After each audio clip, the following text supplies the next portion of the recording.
तो कई सारे थिंक टैंक्स ये बात कह चुके हैं कि अगर रशिया, चाइना और भारत ये तीनों देश अपने पर्सनल इशू और आपसी मतभेदों को दूर करके अगर एक बार यूनाइट हो जाएं, यानी कि ये तीनों देश आपस के जो भी विवाद हैं उनको साइड करके अगर एक हो जाते हैं, तो अमेरिका क्या वेस्टर्न देश भी अगर एक साथ आ जाएं तो भी वो रशिया, चीन और भारत के तिगड़ी के सामने खड़े नहीं हो सकते हैं। और ये बात अब कहीं ना कहीं सही होती दिखाई दे रही है। इंटरनेशनल मॉनेटरी फंड यानी कि IMF ने इसकी भनक भी दे दी है। दरअसल अमेरिका का एक बहुत ही बड़ा एक्सक्लूसिव ग्रुप है जिसमें अमेरिका इसमें Australia, south Korea, New Zealand, Israel और भारत को भी शामिल नहीं करता है। और इस ग्रुप का नाम है G7। G7 में अमेरिका के साथ साथ अमेरिका के सबसे करीबी अलाई पहला तो हो गया अमेरिका, उसके बाद Canada, France, Germany, Italy, Japan और यूनाइटेड किंगडम यानी कि ब्रिटेन आते हैं। ये जो G7 ग्रुप हैं ये लगातार कोशिश करते हैं कि किसी भी तरह से ब्रिक्स देशों को टक्कर दी जाए। और रशिया और चाइना ये दोनों देश अभी तक इनके सबसे बड़े दुश्मन थे, लेकिन पिछले कुछ समय से G7 के मेजोरिटी देश भारत को भी टारगेट करने लगे हैं।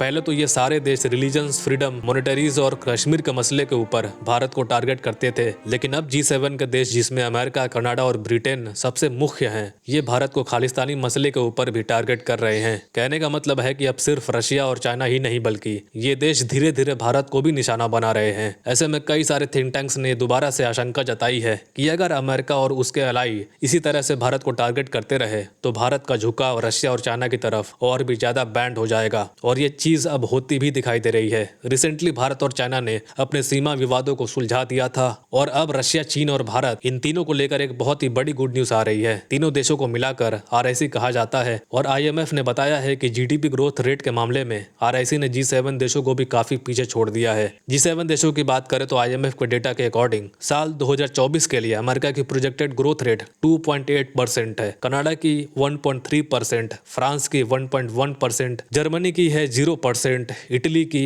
0.7%, जापान की 0.3%, जबकि ब्रिटेन की 1.1%। अभी सबका टोटल बनता है 5.3%। इन टोटल G7 कंट्रीज इस साल मात्र 5.3% की ग्रोथ रेट करने वाली हैं और ये सच में ये काफी शॉकिंग रिपोर्ट है। वहीं पर अगर हम RIC देशों की बात करें तो साल 2024 के लिए अकेले भारत की GDP ग्रोथ रेट 7% की होने के प्रोजेक्शन है। उसके बाद सेकंड नंबर के ऊपर चाइना है, चीन की 4.1% होने वाली है, तीसरे नंबर पर रशिया की 3.6% होने वाली है और तीनों देशों की टोटल GDP ग्रोथ रेट 15.4% यानी कि G7 कंट्रीज को टोटल GDP ग्रोथ रेट से लगभग 3 गुना ज्यादा। अब यहाँ पर रशिया की बात करें तो रशिया सबसे बड़ा पॉजिटिव है। अमेरिका, G7 और यूरोपियन यूनियन और उनके सभी वेस्टर्न अलाइज रशिया के ऊपर काफी हैवी सैंक्शंस लगाकर रखे हुए हैं, लेकिन उसके बावजूद IMF ने कहा है कि इस साल रशिया की GDP ग्रोथ रेट 3.6% रहने वाली है। ये अमेरिका से भी ज्यादा है और यहाँ तक कि हर एक G7 कंट्रीज से भी ज्यादा होगा। रशिया, चीन और भारत का RIC संगठन अभी बस एक ही मामले में G7 से पीछे है और वो है GDP ग्रोथ के साइज के मामले में। G7 कंट्रीज के सभी देशों के GDP का टोटल साइज इस समय $42 ट्रिलियन